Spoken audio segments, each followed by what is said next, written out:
अब्बू से पंगा लोगे तो ऐसे ही होगा ना। जिस चीज ने अब्बू से पंगा लिया वो जलील हुआ है। मोदी जी की कहा आई थी कि पुत्र आज मैच तुझे जीतना है और जल्दी जीतना मेरी बर्थडे। कुछ लोग अपना चाय वाय लेके टीवी के सामने आए थे कि मैच खत्म हो गया। यही मेंढा को कैसा बोल्ड मारा आज सिराज ने, चुप के परे मारा है। तो भाईजान हमारी जो नंबर 1 बॉलिंग है ना, अब वो सिर्फ किताबों में रह गई है। वो बच्चे हैं, उन पे इतना जुल्म किया इंडिया ने यार, कम से कम 100 तो करने देते उनको यार। उन्होंने 50 पे सब तमाम खत्म कर दिया। यूरोपियन टीमों के लिए इस वक्त खतरे की घंटी बच रही होनी है कि क्या बनेगा हमारे साथ वर्ल्ड कप। और 12 स्कोर पे श्रीलंका के 6 उड़ थे। मैं तो कह रहा था 15 पे टीम बुक हो गई है, तो उन्होंने अपने बच्चों का ख्याल कर लिया कि चलो कोई 50 करने दो। यार ये इंडिया वाले ना बाद नहीं आएंगे। इंडिया वर्ल्ड कप की तैयारी कैसी लग रही है? ठोकेंगे। मुझे इंडिया से एक मसला है। क्या सर, इंडिया ने बच्चों पे इतना जुल्म क्यों किया? यार तो बच्चे फाइनल में क्या लेने आ गए थे? इनका बनता, इनको नहीं पता कि आगे बाप खड़े हुए हैं। अब्बू से पंगा लोगे तो ऐसे ही होगा ना। जिस चीज ने अब्बू से पंगा लिया वो जलील हुआ है। ऑस्ट्रेलिया जैसी टीमों को भी इस वक्त टांपे कांप रही होंगी उनकी कि ये हमारे साथ क्या होगा वर्ल्ड कप में। पाकिस्तानियों के लिए सिर्फ इतना कहना चाहता हूं कि जो सुराख आप लोगों का जल रहा है उस पर बर्नौल लगा दो।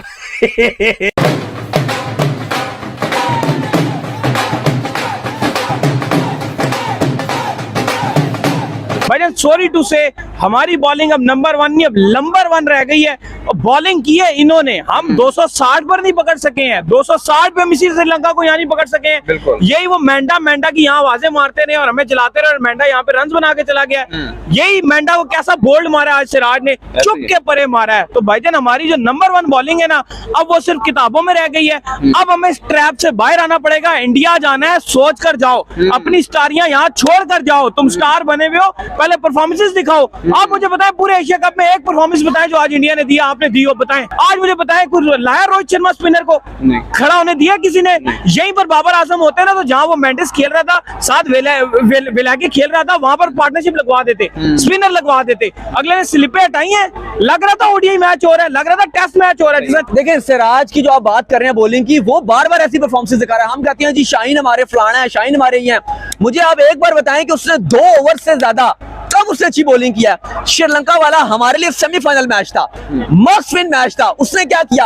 आज भी मस्ट विन मैच था, और वो था ग्रैंड फिनाले इंडिया के लिए। सिराज ने आज 16 गेंदों पे 5 विकेटें ली और नया आलमी रिकॉर्ड कायम कर दिया एशिया कप में।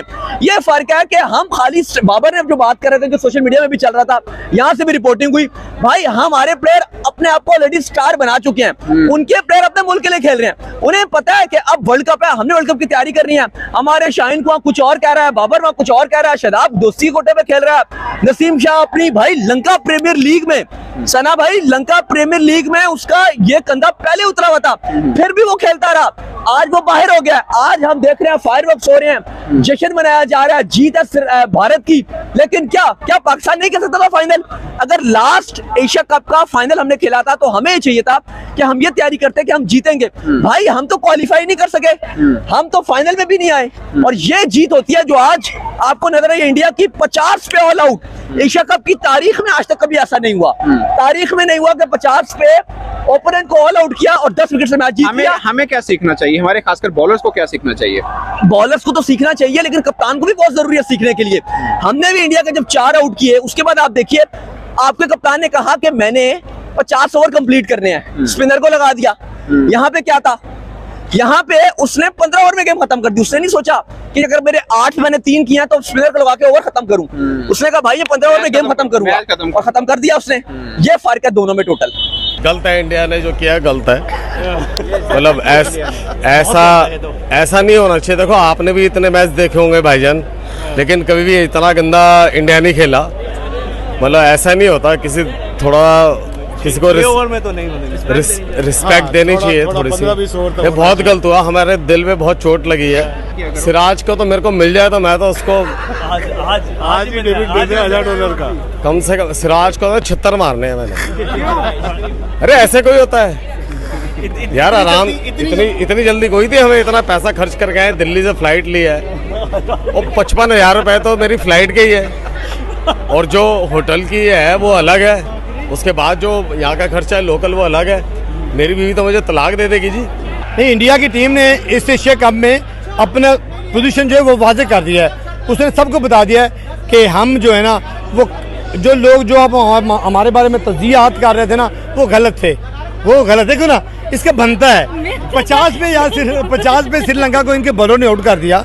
मतलब कोई मजाक नहीं, मुझे लग रहा था जैसे मजाक हो रहा है कि यार एक फाइनल हो रहा है और फाइनल में कैसी परफॉर्मेंस हो रही है, तो वो जो है ना वो मज़ा नहीं आया जो मज़ा फाइनल का होना चाहिए था। लेकिन इंडिया ने कमाल कर दिया।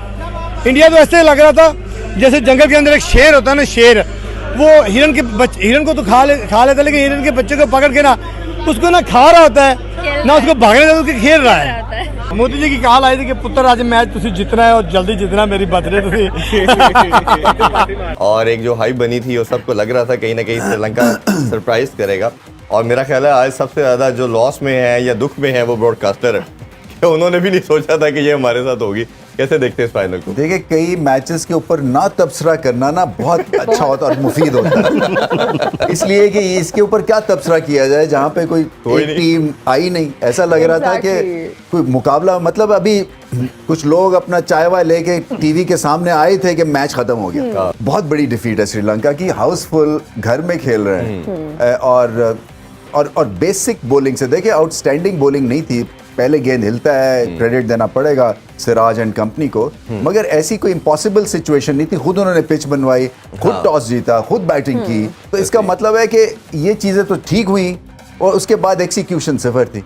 सो ये एक बहुत बड़ा धचका है। जैसे आप कह रहे हैं ना, वर्ल्ड कप से पहले इतना हैवी लॉस से ना आप इतने डेंटेड हो जाते हैं, और ये वैसे भी स्ट्रगल करते करते, और एक दफ़ा एक तरह से लॉटरी इनकी निकल है जब पाकिस्तान को हराया कि एकदम फिर से उम्मीदें सबकी बन गई थी फैंस की कि श्रीलंका फाइनल में आ गया, कुछ भी हो सकता है। और मेरी भी रीड ये थी कि फाइनल में पहुंच के मुकाबला 50-50 हो। लॉटरी तो हम सबकी निकलवाते हैं। अब लास्ट एशिया कप के फाइनल में भी हमने एक इनिंग पार्टनरशिप लगवा के इनको फाइनल जिताया। उससे भी जानना चाहेंगे, आज इंडिया ने एक और रिकॉर्ड अपने नाम किया, किसी भी टीम को सबसे हाईएस्ट मैक्सिमम डिफीट कर चुके हैं। 98 दफ़ा ये श्रीलंका को हरा चुके हैं।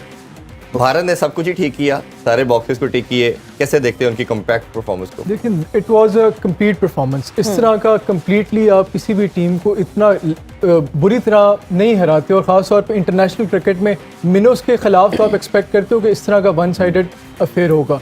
एक एशिया कप के टूर्नामेंट के फाइनल में, और वो भी श्रीलंका जैसी टीम के खिलाफ जिसका इतना भी मेटल आप उसका कमज़ोर नहीं कह सकते। श्रीलंका एक रीजनेबल टीम है, वो पाकिस्तान को हरा के फाइनल तक आए थे, तो आप एक्सपेक्ट कर सकते थे कि वो फाइट देंगे। लेकिन जिस तरह आज श्रीलंका हारा है, तो ये तो मेरे ख्याल में एक किस्म का उनके लिए एक स्पोर्टिंग डिज़ास्टर से कम नहीं। ऐसी जो डिफीट्स होती हैं ये आपकी मेमोरी में, आपके स्पोर्ट्स फैंस की मेमोरीज में इनको निकालना बहुत ही मुश्किल होता है, और ये काफ़ी अरसे तक आपको हॉन्ट करती है। और इसके बाद से मुझे तो बड़ा मुश्किल लगता है कि वर्ल्ड कप में कैसे वो फाइट बैक करते हैं या दोबारा अपना कॉन्फिडेंस रिस्टोर करते हैं।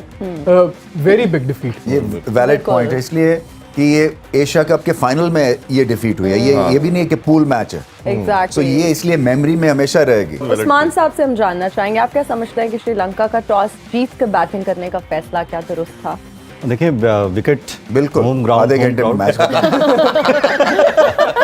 Exactly. Siraj did really well, out swinger, और इस तरह की बॉलिंग, यानी इस तरह के रिजल्ट, उसके अपने नंबर्स भी इस तरह के नहीं थे जो उसने किया है परफॉर्म। वो खुद भी हैरान था, उसने इंटरव्यू दिया है, उसने कहा जी ये तो आई वाज़न्ट एक्सपेक्टिंग दिस कि मैं इस लेंथ पे, टेस्ट की लेंथ पे रख के इस तरह विकेट निकाल पाऊंगा। भाई सिराज की खूबसूरती हमारे गेम्स देखें, आज देखें, बल्कि सब बॉलर्स की एक सर्टन एरिया इन्होंने फिक्स कर लिया। जो आपने बॉक्स की बात की थी उस दिन, उसी में बॉल कर रहे हैं, और ये सक्सेस इतनी ज़्यादा इनको उसमें मिलना शुरू हो गई है। हालांकि एवरेज कहना चाहिए, चले आउट क्लास नहीं कहते, यहाँ नीचे कहते हैं, तो लेकिन इस सक्सेस की मेरे ख्याल में जो रीज़न उन्होंने पकड़ी है, सिराज की जो मेरी रीड है सिराज के बारे में, वो ये है कि ये जो बॉक्स को हिट करते हैं वो मीडियम पेसर की तरह हिट करते हैं उस बॉक्स को, मगर स्पीड है फास्ट बॉलिंग वाली। तो ये 140 प्लस के ऊपर जाके गुड लेंथ को हिट करके और गेंद को मूव करते हैं, क्योंकि इनकी रिस्ट पोजीशन अच्छी है, इसलिए ये तबाहकुन बॉलिंग करते हैं। इसीलिए ये इतने लीथल हो गए, इसलिए इस टीम से बाहर नहीं होते हैं। यही शामी की भी यूएसपी है। शामी भी लेंथ बॉल करते हैं एट अ गुडिश पेस, मगर सिराज उससे तेज हैं।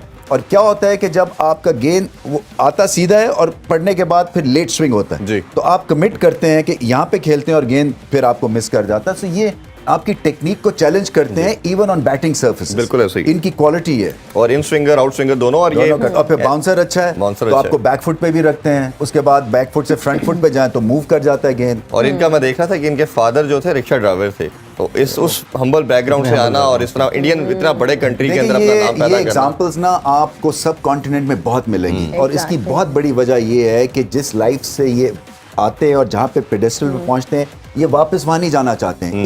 इसलिए ये सबसे ज़्यादा मेहनत करते हैं और सबसे ज़्यादा वैल्यू करते हैं ये पेडेस्टल को जी। तो एक लिहाज से ये इनके लिए फिलिप है, जैसे होता है ना ताकत है, एलेक्शर है, या मैंने वहाँ नहीं जाना, मैं अब वहाँ से निकल आया हूँ और ये मेरे पास गोल्डन अपॉर्चुनिटी है कि मैंने नई जिंदगी शुरू करनी है। हमारे कहते हैं वहाँ भी नहीं जाना, यहाँ भी नहीं जाना।